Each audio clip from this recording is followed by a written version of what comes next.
Doctors recommend regular exercise to manage stress. We recommend that you just watch the Bengals defense. Same result. Elevated heart rate, yelling, "I can't do this," and the occasional tears.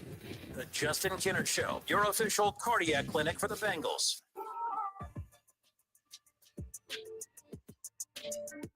All right, we are off and rolling here on a Tuesday. The Justin Kinner Show presented by Frickers. Frickers, your home for fun food, sports, and spirits. A lot to get into here today still on the show. Jay Morrison from BengalsTalk.com. We're going to chat with him about the potential return of Joe Burrow and what that could mean for this Bengals team. It doesn't mean anything. Talked about it yesterday. What exactly changes for the Bengals if Joe Burrow comes back? We'll get into all of that with Jay Morrison coming up here around the corner. 937-518-1410. That's the number to call and jump in on the conversation. You can also text that number as well. But all right, so like I said, we have a ton that we're going to dive into. Jay Morrison going to hang out with us here shortly, but there was more. So Joe Burrow, again, practicing on a limited basis, whatever that means. The one thing that's interesting about this injury is the fact that it was just, obviously turf toe. It's not like it was an injury to the wrist, an injury to the hand, or to the throwing arm.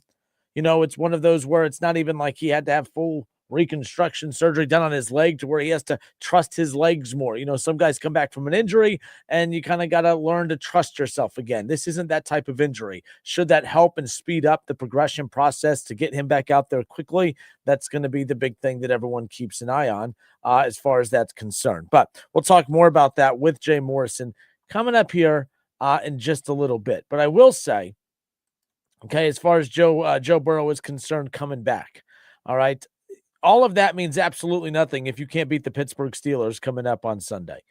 If the Cincinnati Bengals can't beat the Pittsburgh Steelers coming up on Sunday, the Pittsburgh Steelers, who of course are 5-4, they are sitting atop the AFC North, but they have lost. They've lost 2 of their last 3. They're coming off of a horrific loss. I mean, they looked horrible this past Sunday night against the Chargers. And the Bengals, they just beat the Steelers 3 games ago, technically. But that debut of Joe Flacco came almost a month ago. It was a Thursday night game. Since then, they've lost to the Jets. They've lost to the Bears. And, of course, they've experienced a bye week. And yet here they are now preparing for their second matchup and their final matchup with the Pittsburgh Steelers. So the Cincinnati Bengals currently sit at 3-6. All right, they're in the, they're sitting with 11th place in the AFC as we currently sit here. The team that's holding on to that 7th spot in the playoffs, which is crazy, is the Jacksonville Jaguars, who lost once again this past weekend. They're 5-4. They have the same record as the Kansas City Chiefs, who are tied with the Jaguars for that 7th and final playoff spot. I still don't believe that the Bengals are going to be a team that makes the playoffs through the wild card, that the only chance of making the playoffs is going to be to win the AFC North. And I think that that's becoming more and more unlikely by the day just because the Ravens are getting healthy, Lamar Jackson is back, and the Ravens are winning football games once again. As far as the Ravens are concerned, as far as where they sit in the mix of all of this, keep in mind the Ravens are sitting at 4-5. They have one more win than the Cincinnati Bengals. This is a team that just a few weeks ago was just sitting at 1 win on the year, and it looked as if that this was going to be a team at 1-5 that was going to completely be out of the playoff conversation even before Lamar Jackson gets back. But they get the win against the Bears with the backup quarterback in Huntley, and then they've beat the Dolphins and the Vikings since Lamar Jackson's return. And the Ravens, they have another win coming up this weekend because they have an easy job and just having to go and beat a dysfunctional organization in Cleveland. Now, that's in Cleveland. We'll see what ultimately happens there. But I anticipate the 4th win in a row for the Ravens because guess who they have after the Browns? They then have the Jets. That'll be their 5th win in a row. And then they have the Bengals, probably will be their 6th win in a row. And then the Steelers, probably their 7th. And then the Bengals again will probably be their 8th.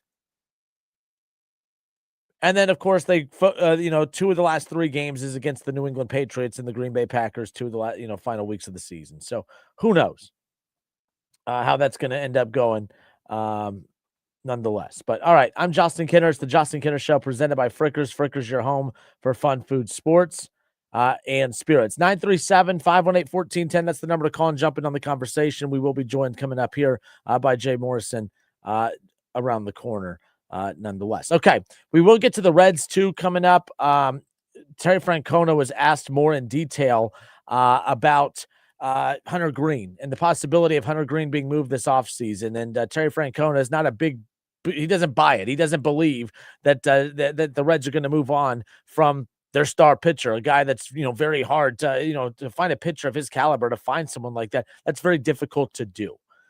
So it'll be interesting to see what ultimately ends up happening. I think that this Reds offseason is going to be very interesting when it's all said and done, mainly because I don't know who I believe. It makes sense why the Reds would like to entertain the idea of moving on from Hunter Green. It makes sense for them to possibly move on from Hunter Green.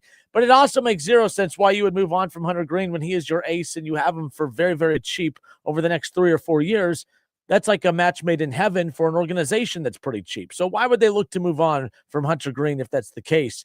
And that's what has everyone scratching their head. But you can never count out the Cincinnati Reds from making some questionable decisions, although I still think I would be more, how to word this? I still think I would see some logic in that move if they decided to go that route. I still think, there would be some logic in there, as much as people would like to disagree either way. But we'll get into that more coming up later on in the show. We'll step away for a few moments. Jay Morrison from BengalsTalk.com. He's going to join us. We'll talk all things Joe Burrow and his return. We'll talk about the future of Duke Tobin and Zach Taylor. We have all of that coming your way. Jay Morrison, BengalsTalk.com next.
All right, everybody, we welcome you back live here on a Tuesday. It's the Justin Kinner Show presented by Frickers. Frickers, your home for fun food, sports, and spirits. Jason Fitz with Yahoo Sports. He's going to jump on with us coming up here in just a little bit. We'll talk all things college football tonight. The college football playoff rankings come out. The second college football playoff rankings. We'll get into that with him, as well as talk all things NFL coming up around the corner. But I want to talk all things Bengals because, well, there's a lot going on with those Cincinnati Bengals. And joining us now, BengalsTalk.com. Mr. Jay Morrison. Jay, welcome. How are you doing, sir? I'm great, Justin. How are you? I'm good. I appreciate the time, Sure. as always. Look, so Cincinnati, it's like the same story, seems like, for the last couple of years. Explosive offense, defense costing them games. And, even with Joe Flacco in at quarterback, it seems to be the same story right now. But think back to last year when they were losing games in very similar fashion. It seems worse this year, right? Like this season, it's like they're losing the same way, but it seems even worse this year. Why is that? I guess because you just don't see any hope. Last year, there was so much talk about, as bad as the defense was, that the players' heads were swimming and that Lou's system was too complex. And he finally relents and simplifies, and the defense didn't start playing lights out, but they played better. And they played well enough for the team to win 5 games down the stretch and come close to a playoff berth. This scheme with Al Golden is already pretty simple. I don't know that it can be simplified. I don't know that there's anything that can happen to make this defense play better. There's not guys that aren't playing that you can stick in there. The trade deadline's over. You're not going out and getting anybody at this point. So many of these guys, the rookie linebackers, you're hoping the light can go on and that can kind of improve, but the rest of these guys are they are what they are. And DJ Turner's playing well. I think Dax Hill is playing pretty well, but with Trey Hendrickson now already listed as doubtful, there's no pass rush. There's poor tackling. It's just, I don't see anything that's going to make this defense better. I think we're going to see a lot of 30-something, maybe even a few more 40-something to 40-something games. Jay Morrison with us here again, the Justin Kinner Show, 1410 ESPN Radio. Al Golden, don't know if he's done a good or a bad job because the result looks to be the same as what they had with Anarumo. If the Bengals could go back, do you think that they would move on from Anarumo knowing what they know now? It's a good question. I guess probably not. I don't think anybody, though, really thought that Lou forgot how to coach and that Lou was the problem. It was somebody had to take the fall for that season, and it wasn't going to be Zach. And it kind of had to be Lou. And sometimes messages get stale, and you don't see coordinators don't stick around. That was Lou's 6th season as coordinator in Cincinnati. You either get fired or you get a head coaching job. Like coordinators, I mean, maybe Steve Spagnuolo is an exception in Kansas City. So you either get fired, you get a head coaching job, or you win Super Bowls, and that wasn't happening. And so it just felt like they had to do something to move on. But really impressive what Lou is doing. And maybe if you give Zach a time machine, he doesn't pull the trigger on that. I'm glad you brought that up. Zach makes those decisions, right? Like with the power structure with the Bengals, that was a full Zach move, right? Because I find myself at times being defensive of Zach Taylor, saying, hey, look, he's an offensive-minded head coach, his side of the ball, and then I have to get checked quickly because he's the head coach. He's in charge of both sides. It doesn't matter that his offense is doing so well. But so the power structure, that was a Zach Taylor decision, correct? Yeah. I mean, Mike Brown had to sign off on it, obviously, but Zach, that was his call. And it wasn't a comfortable conversation with Lou, but he's the one that delivered the news. He's the one that made the call. With that being said, obviously Duke Tobin getting a lot of criticism as of late too, and there was some sprinkling of rumors last week or week before about his job potentially being in trouble. Look, we know how stubborn the Cincinnati Bengals are. They don't like to make moves like that. I mean, it took them forever to move on from Marvin. It seems like they're doing the same thing with Zach Taylor at this point. If this season ends with the 3rd straight year in the Burrow era of not making the playoffs, do you expect drastic changes across the board that could even be structurally at the top, starting with Duke Tobin? I don't with Duke. I mean, I could see Zach possibly taking the fall. You only really get a chance to scapegoat somebody else once, and then if if this keeps going the way it's going, I think his job could be in jeopardy. But I just be surprised with Duke because, number one, you go back all the way when Paul Brown kind of turned over control to Mike Brown, and he told him, don't ever let somebody from outside the family be in control of this football team. And they've done that. I mean, Duke Tobin is not family, but he is as close to family as you can get. And if you get rid of him, they're not going outside. They're not getting a legitimate GM. I just don't see that ever happening. So it would be most likely a promotion from within. And I think the world of Mike Potts, the college senior director. He's really good, but I don't think that's going to solve the problem. And the other thing is, it never was realistic they were going to do anything in season. So the season ends, and you start getting into draft prep and free agency, and hope springs eternal. And it's like, okay, this is going to be different. Yeah, Duke's had 3 straight terrible drafts, but maybe this is the year he gets it right.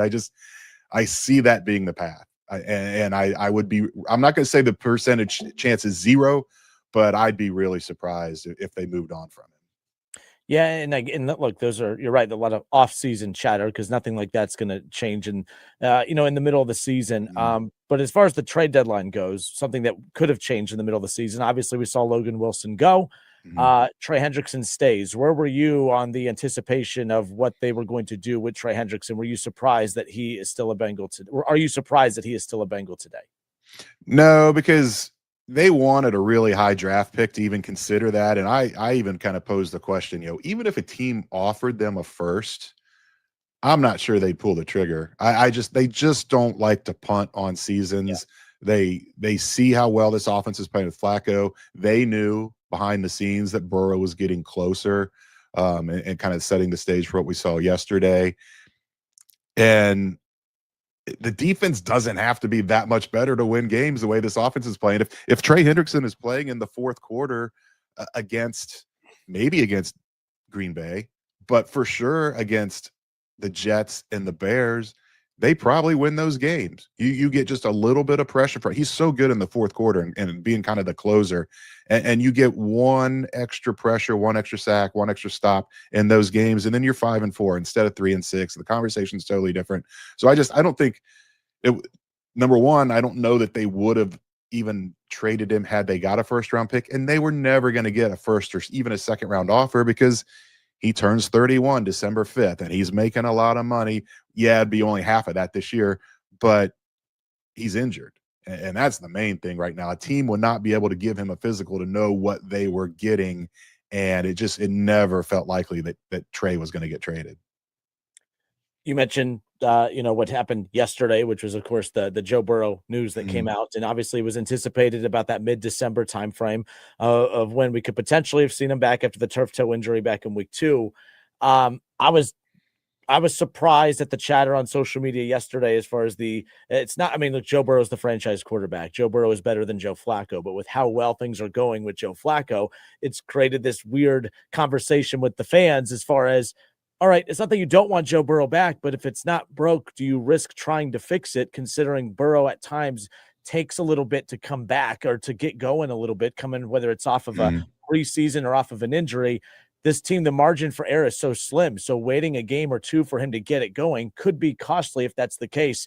Joe Burrow coming back obviously creates a very interesting dilemma, but some are saying, hey, even if he comes back and plays at the Joe Flacco level or better, we've seen this offense click at such a high level. This defense has been so bad. What does Joe Burrow coming back technically even do, as crazy as that sounds?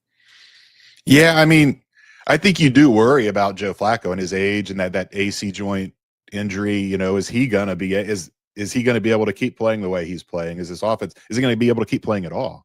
And a couple more hits, and then that might be it for him. And the other thing with Burrow and the slow starts, I mean, the one was a wrist injury. That's totally it goes to throwing the ball. The other one, the calf injury, where he started that season so slow, that was a big part of it too, where they were going to go under center more, and then they kind of ripped up the plan because more backpedaling for him and more strain, just driving the ball to throw it. The calf was a big part of that. I don't think the toe is as big of an injury, and he even said that yesterday.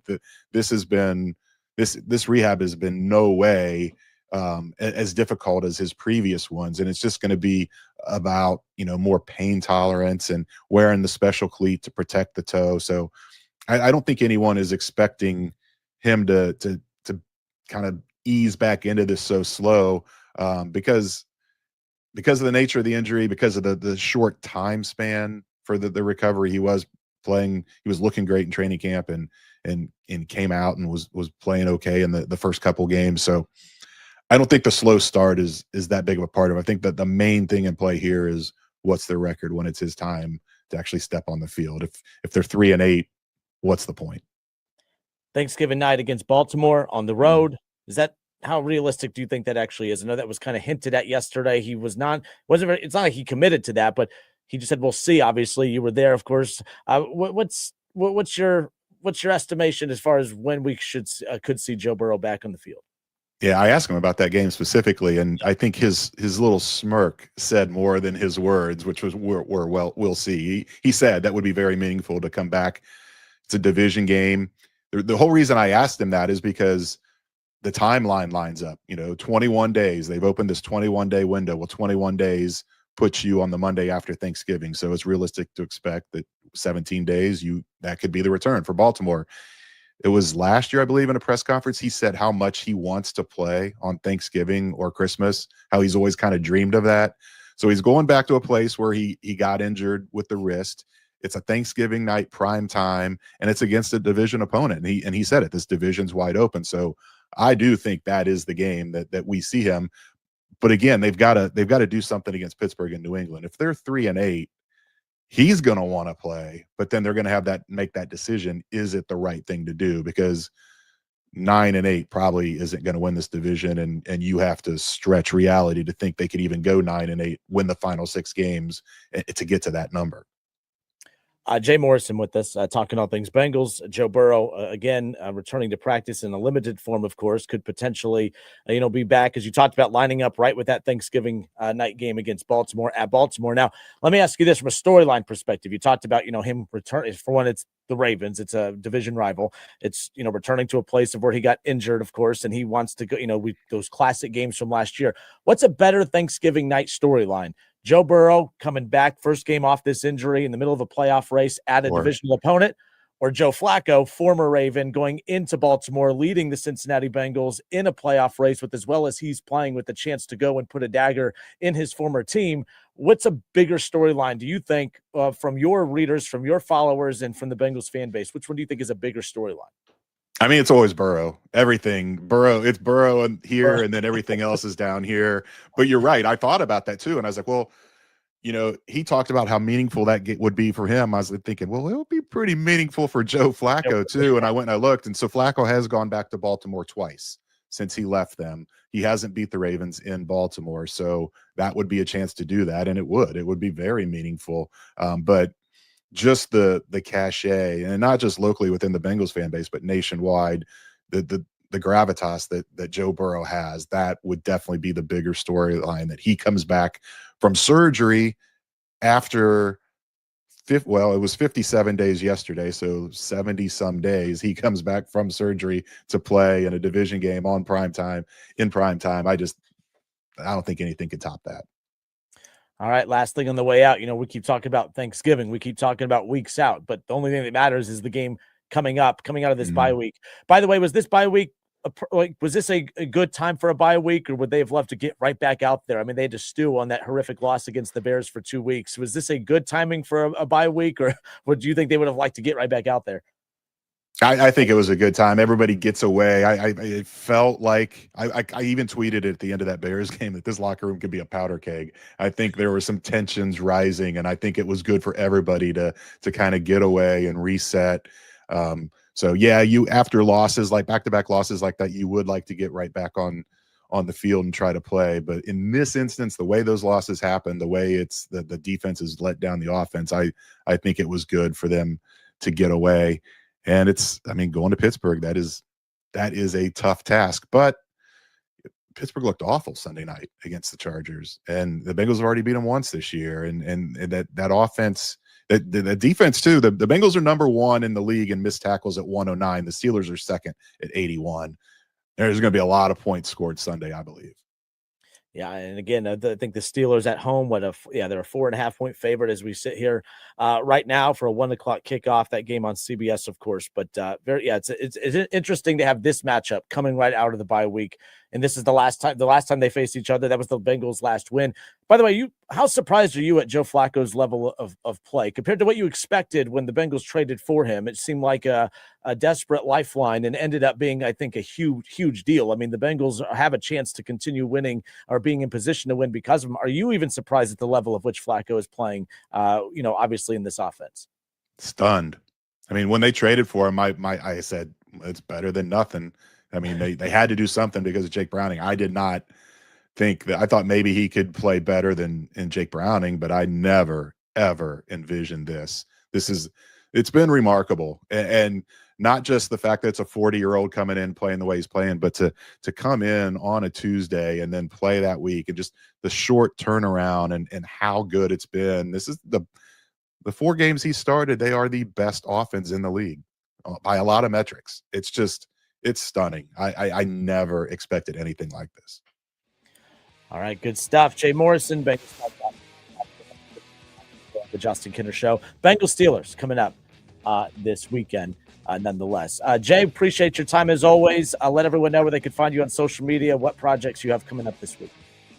Yeah, you can find me on Twitter, X, @byJMorrison, and we'll have a lot of Bengals Steelers content coming up this week, and then all my typical stuff, my stat of the Jays.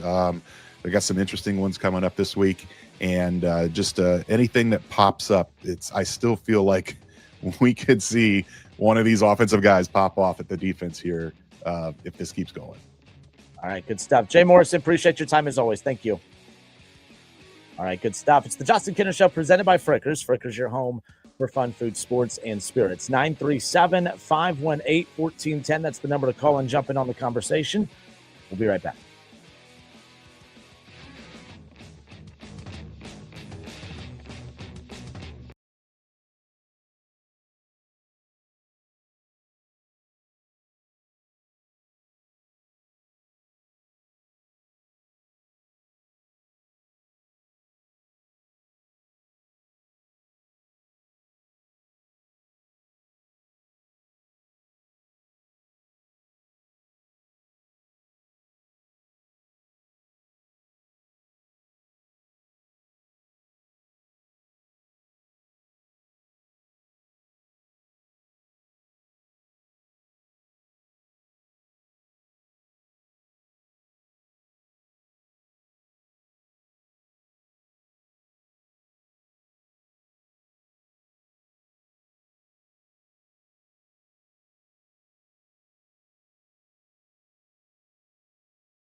Bengals get an offensive line, maybe even a defense. Warning, may cause midseason meltdowns and offseason excuses. The Justin Kinner Show, powered by pure, unfiltered sarcasm. And, oh yeah, Fall Help Energy Drink. Shout out to Jay Morrison, just giving us some time right here on 1410 ESPN Radio. It's the Justin Kinner Show presented by Frickers. Frickers, your home for fun food, sports, and spirits. 1410 Wing AM, Dayton's radio home for Wright State basketball. Wright State will be in action coming up later on tonight. They welcome in Toledo to the Nutter Center for a 7 o'clock tip-off, of course. Wright State a 5.5-point favorite tonight. Looking forward to this matchup again. Wright State does a good job with their scheduling as far as putting a lot of teams on the schedule that are similar to them. Does a good job preparing them for, of course, Horizon League conference play when that time comes. And that's going to be a good one here tonight at the Nutter Center. Again, 7 o'clock to tip off. If you want tickets, if you want a chance to win tickets to see Wright State, welcome in Toledo tonight at the Nutter Center. Text Raiders 937-518-1410. Text Raiders to 937-518-1410. And we'll get you hooked up with some tickets to go watch Wright State take on Toledo coming up later on tonight. Wright State with Toledo in town tonight. Then coming up this weekend, they'll be taking on Radford and Kent State at Greenbrier. That's over in West Virginia, of course. That's coming up this weekend. They have Stetson and Butler on the road coming up around the corner. They'll be at Marshall. They do have Miami of Ohio at the Nutter Center coming up in mid-December, along with Eastern Michigan. But a lot of MAC schools on this schedule. I love the addition of Marshall to the schedule, the return of the rivalry with Butler. That's going to be on November 28th. Looking forward to that. That's going to be at Hinkle, of course. They'll be heading to Florida for Stetson around the corner. Kent State, Radford, as I mentioned, in Toledo tonight. Got a chance to fill in for Jim Brown on the call this past Thursday when they played ACC opponent Cal on the West Coast, of course. That was a late 10 o'clock tip-off, but 77-67 the final. Michael Cooper is a freshman, okay? Michael Cooper is a freshman, and he's the point guard for this team. And when you go to the Nutter Center tonight to watch this team, you're going to be blown away by the talent of this kid. How some of these high major schools let him kind of slip through their fingers, I don't know. But Clint Sargent and the staff did a fantastic job securing him nonetheless, because the kid's talented, super talented nonetheless. But again, Wright State, Toledo tonight, 7 o'clock the tip-off. And if you want tickets, text Raiders to 937-518-1410. Ron Howard said, what happened to the Browns helmet that you had behind you? I got rid of that Browns helmet. I had to put a helmet of the winning team here in Ohio, the only team that knows how to win football games here in Ohio. I had to put right over here in Ohio State. So that's the helmet I threw across the room, Ron. It's no longer going to be displayed. It's an embarrassment. My team is an embarrassment. How about that? Okay, so appreciate Jay Morrison for giving us some time. I found this during the break. It was a quote. Joe Burrow addressed the media earlier today and talked about the significance of him coming back, potentially coming back and fighting to come back. Is he ahead of schedule? Some say yes. Obviously, you can't say he's ahead of schedule until he's actually physically out there starting again for the Bengals. The estimated timeline was mid-December. And as we sit here right now, we talked about it with Jay, but Baltimore seems to be that Thanksgiving night seems to be that game that he's truly aiming to get back at. He talked about how that game would mean a lot to him. Well, I'm telling you what, I don't care what means a lot to Joe Burrow. What means a lot to the Cincinnati Bengals team is getting effective quarterback play, the most effective quarterback play that you could possibly get because your defense stinks. All right. When the Bengals cave to what Joe Burrow wants, a lot of times not great things happen. And you may not like my opinion on this. I don't really care. The last time that Joe Burrow demanded that he get what he wants, the result of that is what you're watching right now. And that's this defense. He wanted Mike Gesicki, he wanted T. Higgins, and he wanted Jamar Chase. He demanded those things. He got those things. And now the Cincinnati Bengals sit here with the worst defense. Imagine if he would have demanded that they get a defense, use his power for good, if you will. Now he's talking about how much it means to him to come back for the Baltimore game. And I'm like, Joe Burrow, I don't really care what means a lot to you. What means a lot to this organization right now is finding ways to win football games in spite of all their deficiencies. And their deficiencies are just how bad that defense is, which means you coming back potentially way ahead of schedule. Some of you guys will say, oh man, he's tough. He's this, he's that. He's a problem if he comes back ahead of schedule unless he is 100% healthy, and he won't be. So going out there banged up and potentially impacting the effectiveness and the efficiency of drives, and that results in scoreless possessions with that defense, I don't see how that is what's best for the team. It might be what's best for the ego of Joe Burrow, but it may not be what's best for the Cincinnati Bengals. And to me, Joe Flacco needs to be the quarterback of the Cincinnati Bengals until he is 100% healthy, not cleared, because being cleared and being healthy are two different things. Every year that Joe Burrow has started slow because he's a little banged up from previous year's injury, he was considered cleared to play, not considered 100%. There's a difference. Just because you are cleared to play does not mean you are 100%. Just because Joe Burrow's cleared to return to practice and other stuff, it does not mean that he's 100%. So therefore, I don't care what Joe Burrow wants. It's about what this Bengals team needs. And what this Bengals team needs is the highest efficiency, the highest production possible from the quarterback position. Joe Flacco is going to give them that. Joe Burrow's a better quarterback, but Joe Flacco is what is best for this team right now. And rushing Joe Burrow back just to stroke his ego, I think, is absolutely insanely ridiculous. Every time this team bows down to him, this team gets worse. And they can't afford to let Joe Burrow's ego get in the way, in my opinion. I think he's an egomaniac. I really do. You guys don't see it because you're a Bengals fan, and I get it. Like, LeBron fans don't think LeBron is an egomaniac, but we all know LeBron is an egomaniac. MJ fans don't think that MJ is an egomaniac, but we all know MJ is an egomaniac. Most great athletes are. So you could sit there and say that I'm taking shots at Joe Burrow. I'm not. It's just the reality of it. This guy has an ego, as he should. But at the same time, it's up to the organizations to protect you from your ego. And that's why it's smart of the Cincinnati Bengals to not cave into this. So, and I asked this question to Jay, what's the bigger storyline? Joe Burrow coming back early from an injury and may not be 100% and may not play great and lead to his team losing and basically knocking him out of the playoff race, or Joe Flacco, who's playing at an MVP-like level, returning to his old stomping grounds where he won a Super Bowl and won a Super Bowl MVP, returning to Baltimore with a division rival Cincinnati Bengals team that desperately needs to win games to keep up with them. Imagine Joe Flacco going into Baltimore, carrying the Cincinnati Bengals team the way that he has offensively since he arrived in Cincinnati, and then punching out Baltimore in Baltimore against the quarterback that basically bumped him from his starting job. That to me is the bigger storyline. That to me is way more entertaining than Joe Burrow coming back prematurely. That to me is the bigger storyline when it's all said and done.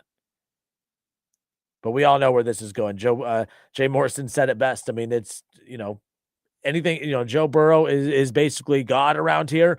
Everyone is going to bow down to what Joe Burrow wants, and we all know that that's most likely going to be the case. So we'll see what happens. Joe Burrow, when addressing the media, about, the importance of him coming back when he is, talking about the division being as open as what it is, saying that our division is wide open. Everything is still there in front of us. It's very rare that our division looks like this, but it does this year.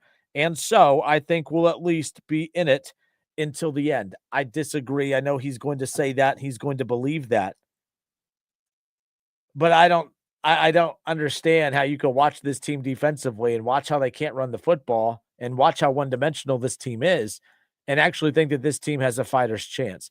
If they would have at least split between the Bears and the Jets, I would say, yes, this team has a fighter's chance, but I can't sit there and agree with that at all, that they have a chance. I don't think this division's wide open. I think that this division is the Ravens to lose. And I think that if the Bengals want any shot of having a chance to win this division, it is going to have to come, of course, from beating Pittsburgh this weekend, which they've done already, but it's going to have to come from beating, of course, Baltimore on Thanksgiving night. But will they have won enough games between now and Thanksgiving night for that game to even matter? I can't be confident that they can go out there and beat Pittsburgh again at Pittsburgh. You just lost to the Jets. You gave the Jets, they were an 0-7 team. They were a winless team. You gave them their first win. You gave the Bears, I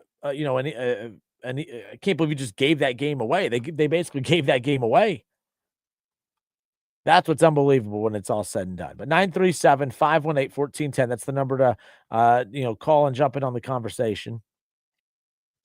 You can also text Raiders to 937-518-1410 as well for your chance to win tickets to see Wright State play, take on Toledo coming up later on tonight. All right, we'll step away for a few moments. We'll pick up with this coming up around the corner. But Joe Burrow says that the division is still open, wide open. It's not. It's Baltimore's division. It's Baltimore's division.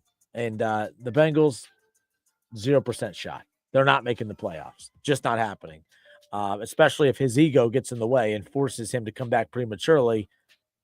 And we all know how poorly he plays at times coming off of long breaks. He may get it going, but by the time he gets it going, how many games would they have lost in the process of allowing him to get acclimated again? That would be the concern I'd have nonetheless. It's the Justin Kinder Show presented by Frickers. Frickers, your home for fun, food, sports, and spirits.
And Wing AM 937-518-1410. If you want tickets to see Wright State take on Toledo tonight at the Nutter Center, 7 o'clock to tip off, all you got to do is text Raiders. Text Raiders to 937-518-1410 for your chance to win tickets for tonight's matchup. Okay. I don't know if you guys saw this. This is breaking news out of the NFL. And, I'm not right a lot. I'm not right often at all. You guys like to let me know that. But I remember when the Browns, who had a high draft pick, of course, there was a lot of talk about the Browns potentially taking Travis Hunter, Heisman winner from, of course, Colorado, with that high pick. And I was adamant I did not want Travis Hunter. I thought Travis Hunter might be one of the most overblown Heisman winners in quite some time as far as being overhyped.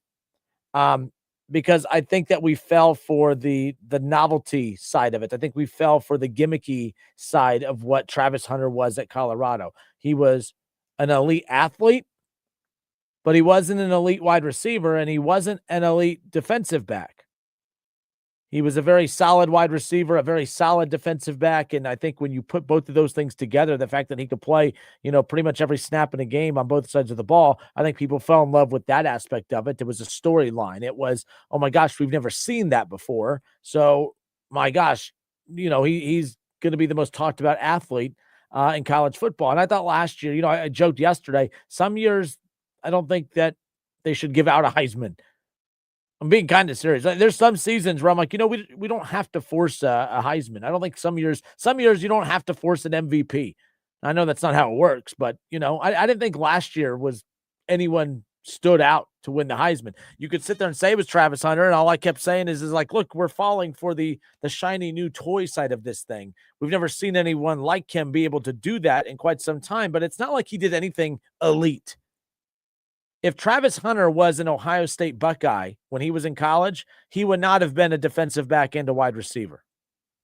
In fact, when you think about the wide receivers that Ohio State has had in recent seasons, Travis Hunter would not have even been the number 1 or possibly the number 2 wide receiver at Ohio State. Not a shot. That's just the reality of it. So how can I say I'm a fan of a team that actually has legitimate elite wide receivers? I couldn't put him in that boat with the guys that Ohio State has had to throw the football to. All right, and real talk, Emeka Egbuka, Travis Hunter, the wide receiver. Who are you taking? Real talk, I'm serious, because you're not taking Travis Hunter. If you think back to last year, Travis Hunter in college, Jeremiah Smith. You're not taking you're not taking Travis Hunter over. You're not taking him over Jeremiah Smith. So then it goes to Ohio State's number 2 wide receiver last year. You taking him or are you taking Emeka Egbuka? You're taking Emeka Egbuka. You think about this year. If he would have had another year of college, he would not be better than Jeremiah Smith, and he would not be better than Carnell Tate. So he's not an elite wide. He's a very, very good wide receiver. And defensive back wise, I thought he was very, very good. He was a very good cornerback, a very good defensive back, but he wasn't elite.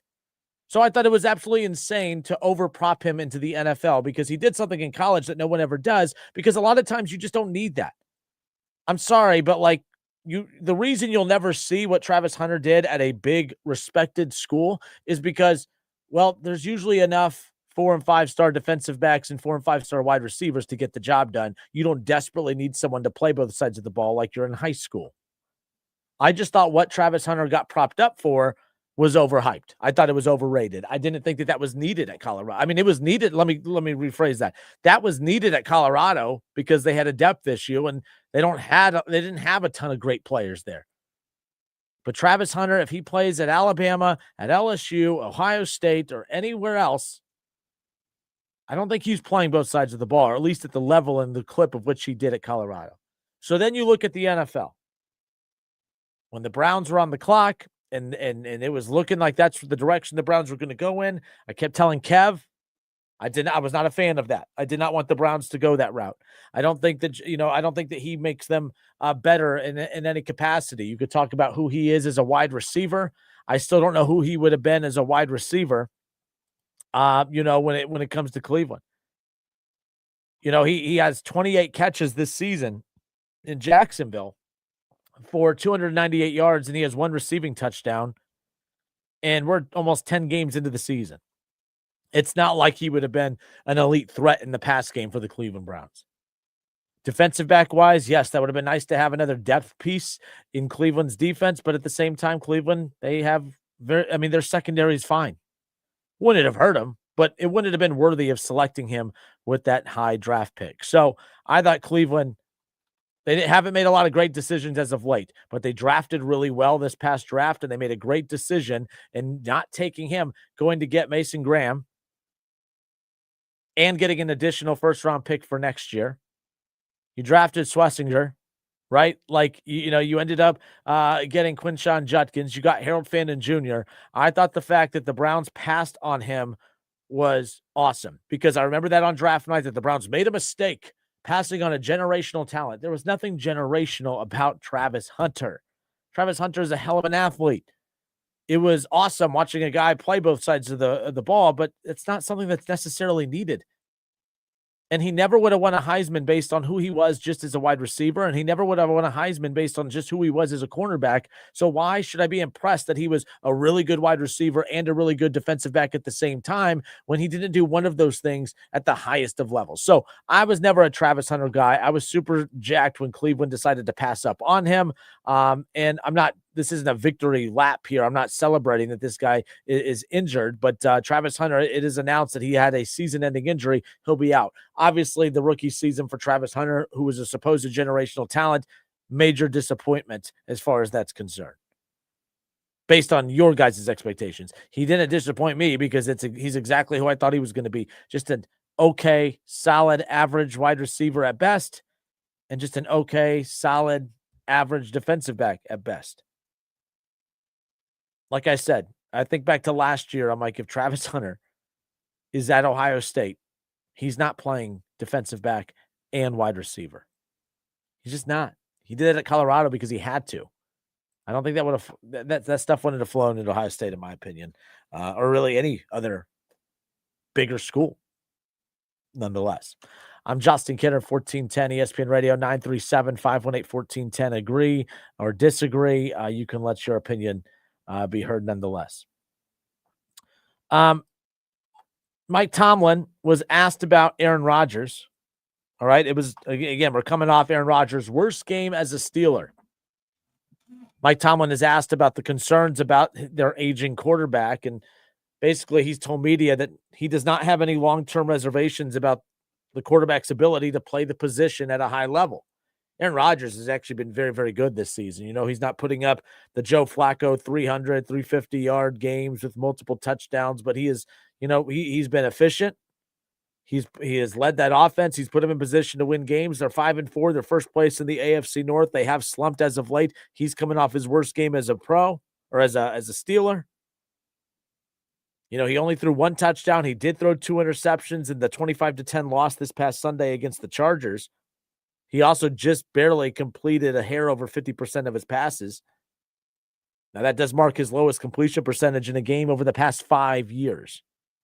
So, obviously, it's his worst game in a long, long time. So, people are asking, you know, Mike Tomlin, everyone's like, see, this is where the wheels start falling off. First of all, I do agree. This is usually where the wheels start falling off in Pittsburgh. Is that going to be because of Aaron Rodgers? I think it's going to contribute to Aaron Rodgers' wheels falling off as well, but this is what the Steelers do. They struggled down the back half of the season. They did this last year with Justin Fields when they jumped out to a 4-2 start. They made the switch to Russell Wilson. Everyone kept saying, how in the world can you move on from, you know, Justin Fields? He has them at 4-2. They're winning football games. Why would you do that? Because Mike Tomlin knew that Justin Fields wasn't a quarterback that they could sustain any kind of success with. So they went to the veteran quarterback in Russell Wilson. Then they get to 5-2. And then we know what happened after that.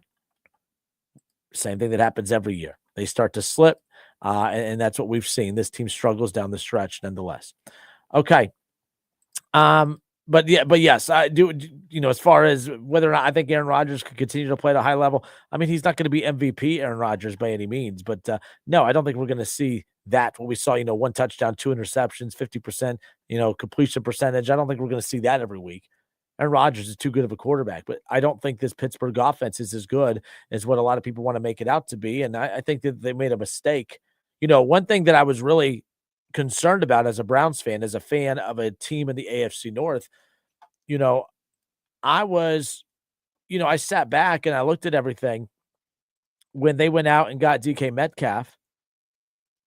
You know, I was like, well, why would they, you know, that you get him, and then they had elite 1 and 2 wide receivers. I'm like, oh man, that's how you attack the Cincinnati Bengals right there. You know, you look at the fact that the Bengals have T. Higgins, you look at the fact that the Bengals have Jamar Chase, you look at the elite weapons that they have, and it's like, it's just one of those things where, okay, well, how do you attack that? Well, for one, you attack it by going to get, of course, elite, you know, you go get some elite secondary help, and that's what they did. But you have to become more explosive on the offensive side so that you could find a way to keep up with the Cincinnati Bengal offense. That's how you have to do. You have to find a way to keep up with them. It's not just finding ways, like too many teams obsessed with, oh man, we got to load up on defense to try to slow down the Bengals. Guys, I don't think there's an offense. I don't think there's outside of Cleveland, and it's purely a matchup thing, and some of it's an anomaly too. Like there's a lot of teams who have defenses that are built like Cleveland's, but they don't slow down the Bengals offense. Cleveland's defense always does, nonetheless. But so many teams obsessed with, man, how do you stop the Bengals? Oh man, we got to load up on defense. Yes, you do have to make sure you have a solid defense, but what you have to make sure that you have is somewhat of an explosive offense to be able to counter what the Bengals do. The reason that the Bengals are so damn good offensively, even with the bad offensive line and no run game, because they are such an elite passing team, and that's where their bread is buttered. So when the Pittsburgh Steelers moved on from George Pickens, it made sense because Mike Tomlin, leader of men, he couldn't lead this guy. Just like he couldn't lead Antonio Brown, just like he couldn't lead a lot of these wide receivers that always seem to be problems in Pittsburgh, and then they have to get rid of them because the leader of men can't seem to lead them. But moving on from George Pickens, obviously they had to do it because the leader of men couldn't lead him. But the best way that Pittsburgh could have countered Cincinnati was, yes, what they did defensively, but to have George Pickens and DK Metcalf paired up as a 1 and 2 option, and they moved on from George Pickens. In fact, they sent Pickens over to Dallas with the CeeDee Lamb Pickens, duo over there. In fact, the Cowboys are built very similar to Cincinnati, and that's why they put up a ton of points. Their offense is hard to stop, but they're easy to score on, and that's why Dallas loses the football games in which they do. Pittsburgh messed up moving on from George Pickens. They messed up by not willing to find a way to make it work. George Pickens has not been a problem in Dallas. He has not been a diva in Dallas. He's actually done a great job playing with Dak Prescott, playing alongside CeeDee Lamb. And when Dallas does get that defense right in some capacity, assuming that Dallas keeps him, that's going to be a nice, well-rounded team over in the NFC East moving forward. But I thought Pittsburgh was ridiculous. Yeah, when I heard Aaron Rodgers was going to Pittsburgh after they had George Pickens already and they went out and got a DK Metcalf, I said, man, oh man, that's a problem. To have to face that duo twice a season and then to face Jamar Chase and T. Higgins twice a season, and then they just purposely blew that up, doesn't make any sense to me. Doesn't make any sense to me. It's the Justin Kinner Show presented by Frickers. We'll be right back.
5. Family might not understand why you're still mad about a 2019 play call, but we do. 1410 ESPN Radio, where you can argue about sports without worrying about getting uninvited to Thanksgiving.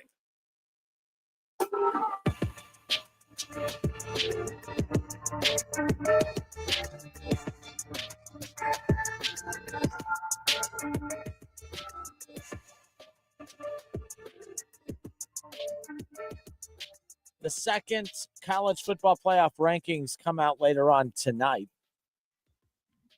I don't expect a major shakeup, although there should be, but I don't expect one. Look, of course, I'm a Buckeye fan. I'm a diehard Ohio State fan, but I tried to, not be biased when I crack this mic when talking about college football in general, because it's very easy just to say, well, Ohio State's the best team. There's no questions asked. I think there's a lot of questions that need to be asked about the committee's approach to how they put these rankings together, because I don't think it makes a whole heck of a lot of sense how you could have Texas A&M at number 3 over Ohio State, who I think has a resume that's not that impressive compared to theirs. And I think that Indiana, although I was a bigger Indiana not believer, but I had a more of a fight for Indiana before they only won by 3. Or only won by, a possession at Penn State this past weekend, a team that's lost 6 straight. So I'm not as high on Indiana as what I have been in previous weeks, but I will say this: Texas A&M's resume, 3 top 25 wins, all on the road, including a top 10 win against a team in Notre Dame out of conference. I think that you have to be rewarded for that. It's based on the committee's rankings. Texas A&M, they have a top 10 win on the road. Now, Ohio State has a top 10 win at home against Texas, but Texas A&M was at Notre Dame. They were at LSU, and they just got done winning at Missouri. So that's 3 top 25 wins, throughout the season. Now, based on, of course, how the committee all shakes this out, obviously that kind of changes up how you want to look at it one way or another. But either way, as we currently sit here right now, I just think that Texas A&M, that they have a resume that I think is more impressive than Ohio State's and way more impressive than Indiana. I think Texas A&M should be at the very least ranked at number 2 later on tonight. To win at Notre Dame, to win at LSU, and to win at Missouri, I truly believe. And remember, Missouri was a top 25 win based on the committee's rankings. And I know that Missouri's not ranked right now. Well, they're not ranked because, that top 25 team got beat by Texas A&M. Texas A&M got 4 first place votes this past, in the AP, as far as that goes. Now you look at the college football playoff rankings. It's Ohio State, Indiana, Texas A&M, Alabama, Georgia, the same rankings. All right, the same top 5 that the AP has, but like I said, with the win against Missouri on the road for Texas A&M, and then, of course, a win against Notre Dame, 1 top 10 win on the road, 2 top 25 wins based on the committee's rankings, and 3 top 25 wins if you include the AP for which in the time that they played them. So I think that goes a long way. I don't understand how we could say that Ohio State is a for sure lock at number 1. And then I got a chance to hear Lane Kiffin speak on this very matter. He was asked at his press conference whether he thought that the committee did a good job as far as where they placed their teams. And he went to bat for Texas A&M compared to Ohio State, and he used the Notre Dame game as a big talking point. Take a listen. Texas A&M being 3, what more do you want them to do to be 1? Like I said, when people want to schedule and they say, okay, man, we need you to schedule hard teams. You're going to have now 9 SEC and then play another hard one. Well, they went up to Notre Dame and won. So those people that say, man, those schedules are worth it to play that. What if they didn't play Notre Dame? If they just played whoever and just had an easy win, they'd be ranked in the same spot. So what good did that do if that's not rewarded? When I hear that, I don't know how you guys, outside of the fact that you're going to choose not to give him credit for that comment because you hate the SEC and you don't like Lane Kiffin, but he's right. What is the good? We keep telling these teams the importance of challenging yourself in the non-conference. What the hell's the point, right? Now you're going to say, well, Ohio State challenged themselves in the non-conference with, taking on Texas. Absolutely. But Texas at home versus Notre Dame on the road is completely different. And Texas, Texas is not a top 10 team as we currently sit here right now. Notre Dame is. Now I'm splitting hairs. Texas is at 11, Notre Dame at 10, but it is what it is. No, Texas A&M has a top 10 road win on their resume. They have a top 25 road win on their resume. Ohio State has a win at home against the number 11 team in the country. All right. Illinois is not in the top 25.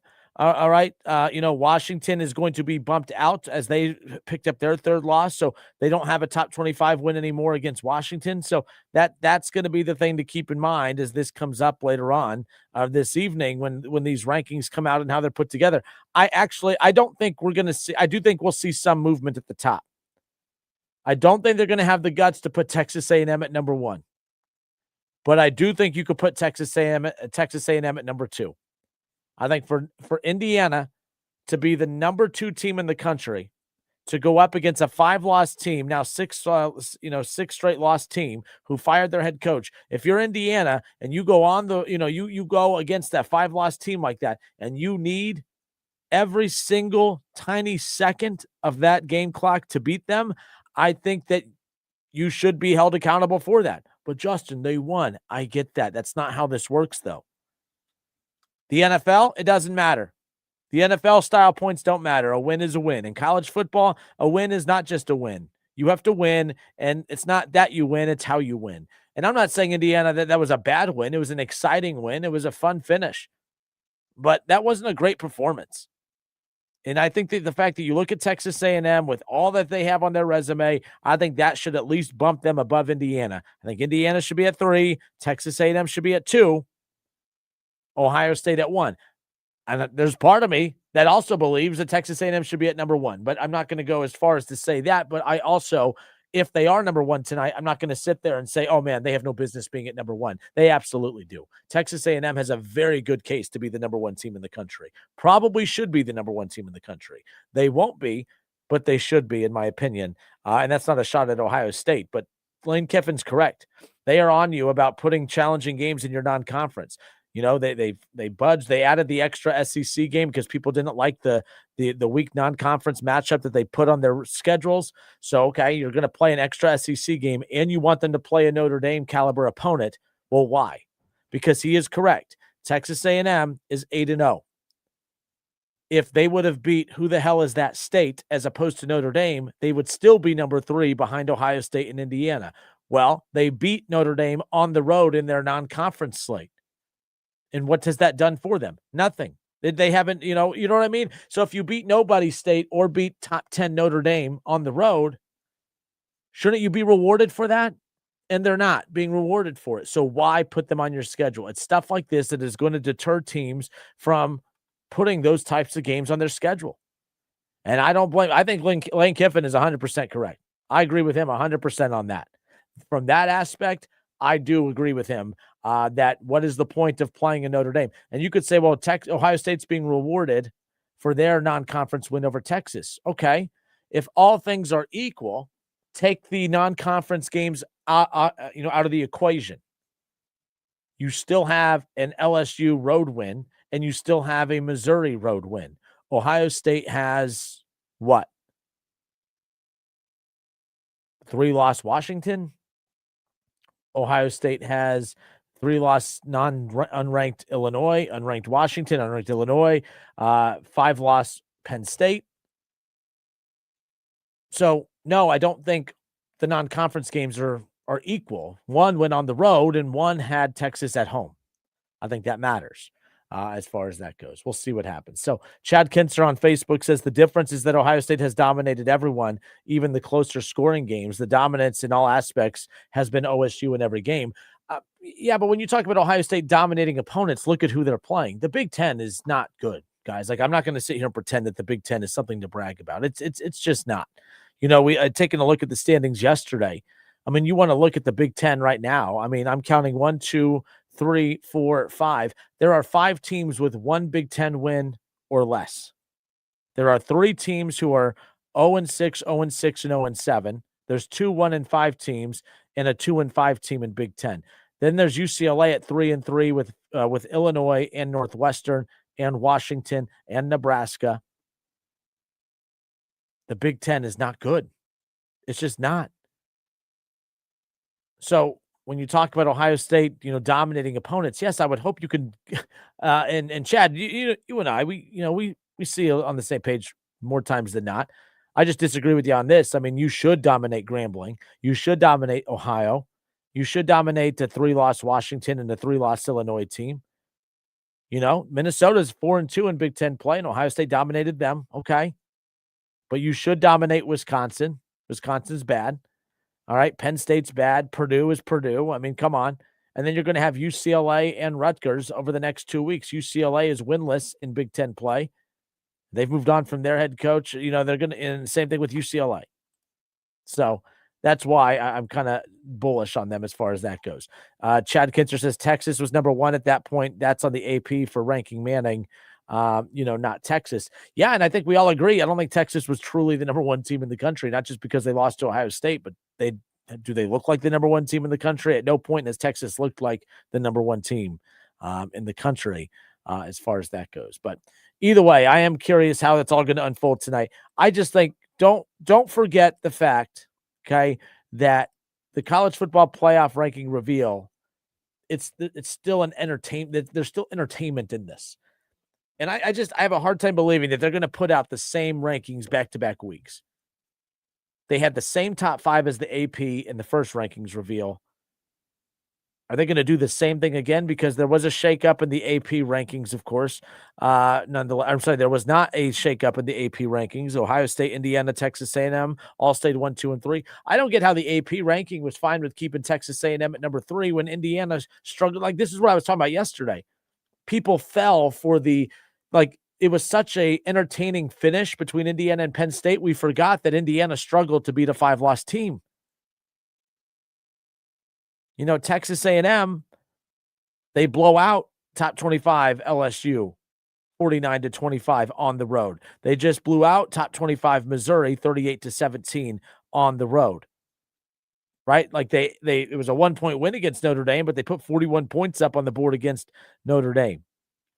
And they blew out their non-conference opponents as well. They put 40+ up on, University of Texas, San Antonio. They put up 40+ points on Utah State. They put up 40 points against, top 10 Notre Dame.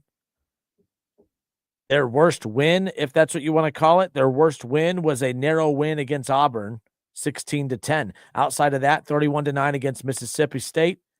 Put up 34-17 against Florida, 45 points up against Arkansas. And they're going to have South Carolina and Samford, and then they close out the regular season against Texas. So, Texas A&M is going to have a like opponent to close out the season. They'll close out with the team that Ohio State opened up with. So, if Texas A&M ends up beating Texas, then that means Ohio State's win over Texas is null and void, and then it goes to what's left. You better hope Michigan's still a top 25 team by that point, because that'll be the only thing to make sure that you still prop up Ohio State to remain the number 1 team as we continue on down that stretch. But either way, the rankings come out tonight. We'll see what ends up happening with that. I still think there's going to be a little bit of a shakeup. I think that at the very least, Texas A&M is the number 2 team in the country later on tonight. You cannot fall for the Indiana drama at the end of that game. As I said, there was a lot of people that was talking about Mendoza, that was his Heisman moment. I said that you can't have a Heisman moment, but have an average quarterback performance for 3.5 quarters, and that's what it was. And I'm saying average. It was bad. Up until the middle of that, up until that final drive, the only thing he had done was throw an interception and throw for less than 200 yards in that final drive. That's that same defense that another Heisman contender in Julian Sayin threw for 4 touchdowns and 300+ yards against the week before. But because Julian Sayin did his job for 4 full quarters, and Mendoza took 3.5 quarters off and basically 3 quarters off, and then decided to flip a switch on the final possession or final 2 possessions of the game, that now we're going to say that Heisman moment trumps everything else? You don't get to light your house on fire and then get a star on your chart for putting the fire out. You don't get to be a hero for putting out a fire that you started. So no, I'm not going to get on board. I'm not going to overreact to the Mendoza Heisman moment. It is not a Heisman moment. You don't get to be bad for 3 3/4 and then have an impressive 2 drives to win the game against a 5-loss team and be put up on everyone's shoulders and say that's a Heisman winner right there. No. Is what it is. Chad Kinster says, put homerism aside. Who wins, Ohio State or Texas A&M, and Ohio State versus Indiana? I like Ohio State over Indiana. I think Indiana has been more susceptible to resistance all year than the other two. I also know that Texas A&M's offense is something that Ohio State's defense has not seen at all. But I also know that Ohio State's defense is something that Texas A&M has not seen all season either. I would love to see Texas A&M and Ohio State run into one another. I hope that that's the case. I think that would be phenomenal. Because Chad, I'm with you. I know the easy thing is to say, oh, Ohio State beats Texas A&M easily, but I don't know if that's necessarily the case. I think, Ohio State should probably win, right? I don't know what the Vegas line would be either. I don't know what the line would be and if Ohio State and Texas A&M went head-to-head. But Texas A&M's offense is pretty damn explosive. It's pretty dang good itself. That team is explosive offensively as far as that goes. So as far, the quarterback in Marcel Reed completes just under 64% of his passes. He's thrown for 19 touchdowns. He could also make plays with his legs, so that definitely helps. He's more than just a quarterback. He can make plays with his legs, so that definitely helps. He has 6 touchdowns on the ground. Of course, he has 19 touchdowns through the air. So, and does he have the weapons that does he have Jeremiah Smith and others? No, I think he's a heck of a quarterback in that offense. I think Texas A&M, as wild as this sounds, they're a more complete offense because of their run game. Ohio State's a better passing team, but I think Texas A&M is a better overall offense because they could run the football and pass at a high level. Ohio State, that run game is going to catch up with them at some point. I do think Ohio State's lack of a run game is going to catch up with them at some point. And I think it would catch up with them in a matchup against Texas A&M if they go head-to-head. I think it would be a problem if they ran into Oregon. I think there's a lot of teams. I think it'd be a problem to go up against Alabama's defense. I do think that there are some things out there that would lead to being a problem for Ohio State's defense when it's all said and done. We have Wright State basketball coming up later on tonight, 7 o'clock, the tip-off, 6:45. We'll have pregame coverage for you, as well as on 101.5 The Fridge. Now, if you want tickets to tonight's game, you want a chance to win a free pair of tickets to go watch Wright State take on Toledo at the Nutter Center, text Raiders 937-518-1410. 937-518-1410. Text Raiders for your chance to get tickets to go watch Wright State at Toledo. We'll get you hooked up with as many of the tickets as we can. So 937-518-1410. We'll be right back.